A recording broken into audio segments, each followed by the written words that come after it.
Alors, les effets secondaires des vaccins ARN messagers. Encore un sujet qui a entraîné beaucoup de controverses. Alors, il faut savoir que quand les vaccins ARN messagers arrivent sur le marché, on est en décembre 2019, les études sont publiées sur la première étude, c'est l'étude de Pfizer. Il va y avoir un enthousiasme médical parce que, petit 1, c'est une technique révolutionnaire, je n'aurai pas le temps d'y revenir.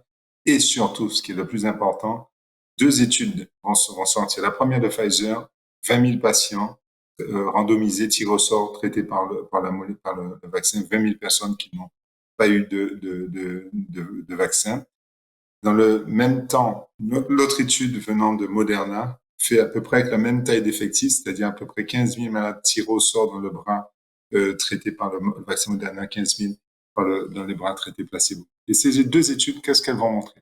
Aucun effet secondaire augmenté sur la taille de l'échantillon, c'est-à-dire en gros près de 40 000 personnes, 20 000 par Moderna, 20 000 Pfizer comparé à 40 000 placebo, pas d'effet secondaire. Aucun effet secondaire grave ne sont décrits dans cette étude et il n'y a pas plus d'effets secondaires graves par rapport au placebo. Les effets qui sont observés, les effets secondaires principaux étaient douleur de l'épaule, à peu près 70% des patients, fièvre provoquée par le vaccin, 40 ou 45%, et tous ces effets secondaires étaient considérés comme mineurs puisque très vite résolutifs après une prise de Doliprane. Et donc, sur le versant médical de nouveau, un vaccin qui arrive avec un tel profil, données de sécurité, une étude avec un effectif très important, il n'y a pas de controverse. Et pourtant, comme vous le savez, jamais on a entendu autant de débats sur les réseaux sociaux sur les effets secondaires du vaccin. Alors, il faut qu'on aille pas à pas. Oui, les vaccins ont eu des effets secondaires parce qu'après, vous faites ce qu'on appelle une taille d'un échantillon. Autrement dit, vous dites, eh bien, vous savez que les patients étaient exposés, ce vaccin a été administré à des milliards d'individus, les vaccins ARN messagers, sur lesquels je vais concentrer les effets secondaires, puisque c'est ceux qui sont, comme vous le savez, les plus efficaces, en tout cas actuellement, jusqu'à la date d'aujourd'hui, avant peut-être le développement du vaccin Novavax, qui est un vaccin avec une protéine recombinante qui a une efficacité proche des ARN messagers. Quoi qu'il en soit. Dans des grandes études, c'est surtout en Israël, que vont-ils faire? Ils vont dire, ben maintenant, on va regarder les effets secondaires sur un grand nombre de patients injectés, c'est-à-dire là, on est passé sur des études avec des échantillons de 800 000 et de 2 millions. Et on compare les effets par rapport à des gens qui n'ont pas été vaccinés dans cette population. Ces études dites en population générale. Qu'est-ce qu'elles observent? Une augmentation du risque de myocardite, on va y revenir, c'est le point principal. Des lymphadénopathies, c'est-à-dire des ganglions qui apparaissent après l'injection, c'est assez classique quand vous stimulez la réponse immunitaire, avec quand même ça apparaît sur 78 personnes sur 100 000 exposés, et une augmentation des événements de type fatigue qui, comme je l'ai dit, étaient déjà connus. Et il n'y avait pas d'autres événements qui étaient associés. Donc, le principal événement qui était retrouvé, c'était ce fameux risque de myocardite. Alors, j'attire votre attention sur un deuxième point qui est très important. Ça, c'était une comparaison quand on faisait le vaccin par rapport à des gens qui étaient non vaccinés, qui ne faisaient pas le Covid. Quand vous prenez l'effet du vaccin que vous le comparez les gens vaccinés à des gens qui ont fait le Covid, eh bien, paradoxalement, c'est que le vaccin protège de la myocardite. Parce que le Covid est un grand pourvoyeur de myocardite et vous diminuez le risque de myocardite de 10 fois si vous vaccinez les gens par rapport aux patients qui ont fait le Covid.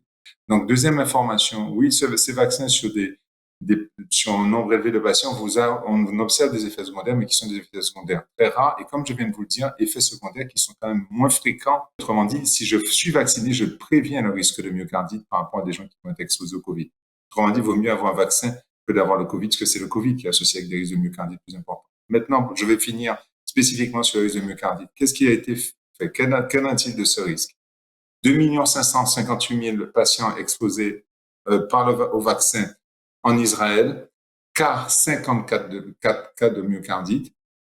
Le premier point, c'est 54 cas. Un seul patient va être justifié d'une hospitalisation sévère et ce patient va décéder. C'est le seul patient qui va être observé. 49 autres patients ne vont pas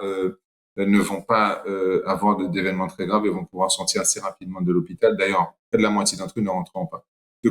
Qu'en est-il? Donc maintenant, les gens vous disent, ah oui, regardez le risque de myocardite. Mais oui, mais ils oublient de vous dire que ce risque de myocardite est rarissime, mais c'est quand même 50 patients pour 2 500 000 personnes. Mais ce qu'il faut voir, c'est que quel était l'effet du vaccin par rapport aux gens qui n'avaient pas été vaccinés en termes de Covid. Comme vous le savez, vous diminuez la mortalité de 10.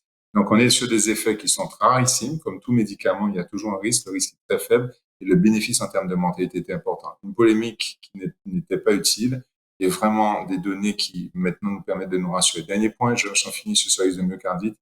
Les facteurs associés à la myocardite étaient un jeune âge et un sexe masculin parce que sur ces 50 cas, 51 étaient chez des hommes tous âgés en général de moins de 27 ans.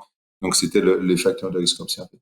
Donc, un profil d'événements secondaires très rare, mais comme toujours, comme toute molécule, un risque, mais qui semble très peu important par rapport aux bénéfices observés, parce que de l'autre côté, la vaccination prévient une mortalité d'un facteur de 10. C'est que vous réduisez de 95%, 10% la mortalité chez les gens quand ils sont exposés à ce qui explique que tous les pays ont incité à une vaccination massive. Je vous remercie de votre attention.